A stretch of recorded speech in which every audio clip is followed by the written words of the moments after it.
علم ابنك انه لو لابس خاتم وهو بيتوضى والخاتم اللي هو لابسه مش واسع عليه، لا اما يقلعه او يحركه يمين وشمال تحت الميه علشان الميه توصل للجزء اللي حواليه الخاتم ويكون وضوءه صحيح. ولو الخاتم واسع خلاص ما يعملش كده. والساعه برضه نفس الحكايه. وعلمه برضه ان الشبشب او الصندل اللي تجيبه دايما اختار النعل بتاعه اللي بيبقى لامس رجلك املس وما فيهوش بروز علشان ما يتعبكش في المشي ويضايقك في الوقفه.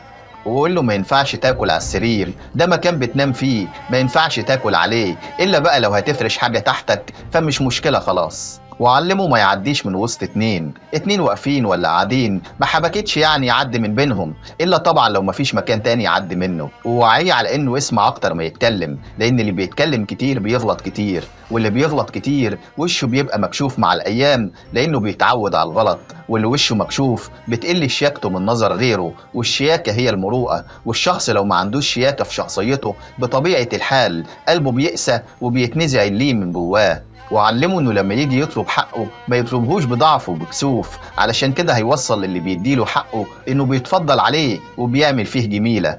وقول له مكان ما تحس انك لقيت نفسك اثبت وما تمشيش، لان ده وطنك ومطرحك. وفطمه على انه ما يدخلش على حد مكان اخوه امه اخته ابوه اي حد غير لما يخبط الاول، وما يفتحش غير لما اللي جوه يقول له اتفضل. ويختار دايما الكلمة الحلوة، لأن اللي كلامه حلو غصب عنها الناس بتحبه وبتبقى حلوة معاه.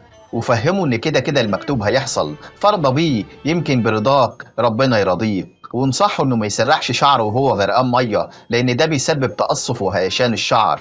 وقول له كل خيار بشكل مستمر علشان ريحة نفسك دايما تبقى حلوة، وده لأن الخيار بيقلل نشاط البكتيريا في الفم. ولما يدخل على ناس وقبل ما يقول أي كلمة يقول السلام عليكم الأول، لأن النبي صلى الله عليه وسلم أكد على الحكاية دي. وعلمه ما يكونش كتير الشكوى، لأن كتر الشكوى ليها 3 عوامل جانبية مش حلوة. أول حاجة بتجيب الهم، وتاني حاجة بتقلل البركة، وتالت حاجة بتنزل قيمتك في نظر الناس. وقول له ان الحاسد ليه برضه 3 علامات تعرفوا بيهم. اول حاجة يعاملك حلو وانت موجود، وتاني حاجة يتكلم عنك وحش وانت غايب، وتالت حاجة يفرح ويشمت لما يشوف الدنيا جاية عليك.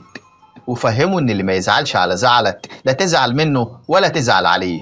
ووصل له ان الطريق اللي هو فيه ربنا اللي اختاره له، فلا اما هيسخره له ويجعله سالك معاه، لا اما هيعينه ويديله القوة اللي تخليه يكمل ويواصل. فما يقلقش، خلي تربيتك فيه تاخد من جلدك رقات ومن سنينك طبقات. صاحبه واقف عليه وما تجرحوش، لان جرح العيلة ملوش دوا.